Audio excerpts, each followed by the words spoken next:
Have the address. Hi, I'm on the top of the Aurora Avenue Bridge, involved in a major accident. The ride the duck came across the lane onto oncoming traffic. We had head-on. There's multiple cars involved. Okay. A number of people look like they're very, very hurt on the duck. There's a bus that's been involved and multiple vehicles. All right, sir, we are on the way. Duck versus Greyhound?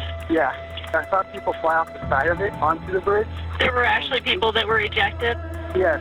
Okay. We've got lots and lots of help coming. Channel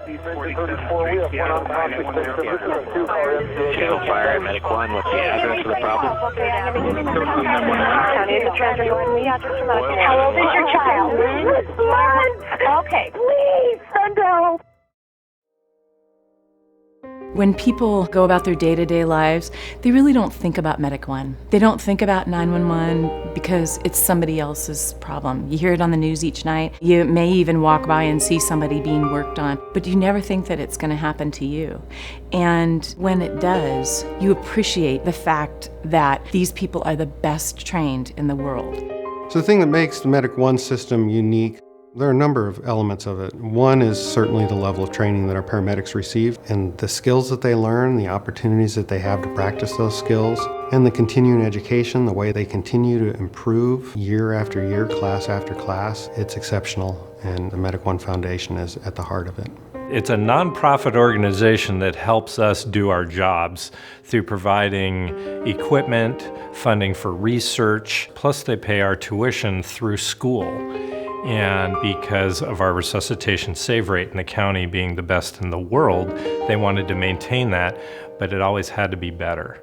911 emergency. My friend just passed out on the trail and I don't know what to do. Okay, is her chest rising and falling?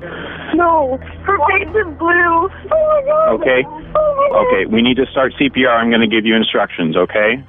When I got there, I saw my husband performing CPR on our daughter, and Bella's lips were blue, and I thought my daughter was dead.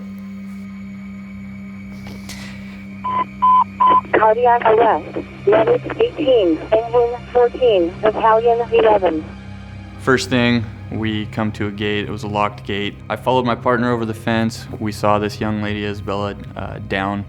CPR being done on her. My partner immediately began CPR compressions. Incoming units, we have ongoing CPR on a 12-year-old patient.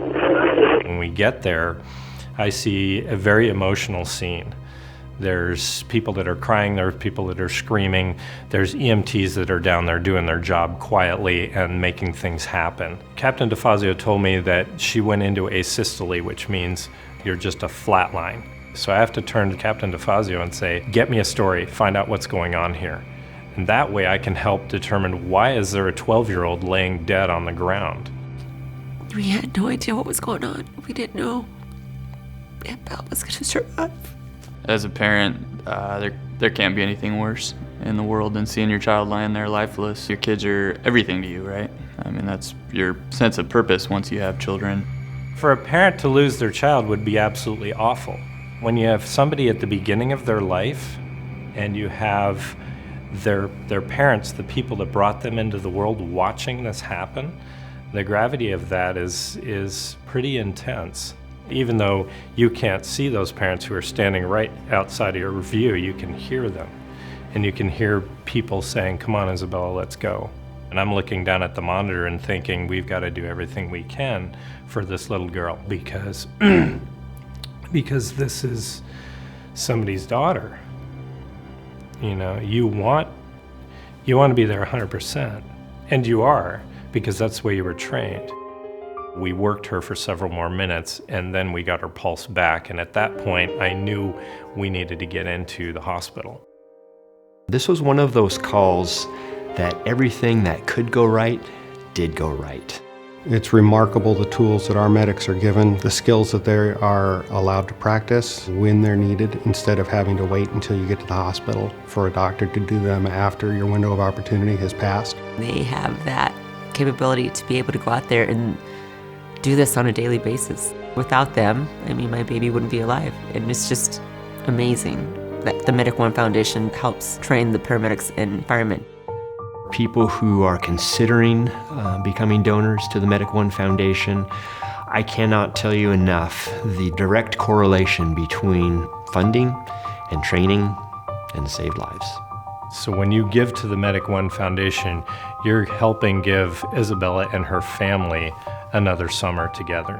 From me and my family to the firefighters, the paramedics, the Medic One Foundation, I really just want to say a big thank you. The job that the paramedics and firemen did by saving my daughter saved me and saved my husband and saved my son. The thought of losing my baby would be horrible. And without the Medic One Foundation and them having this training, my baby wouldn't be alive, other people wouldn't be alive. You just need to support them and know that they're there to help when you can't help. They're all my heroes, and they're just amazing. They're guardian angels. I have to say they're just guardian angels.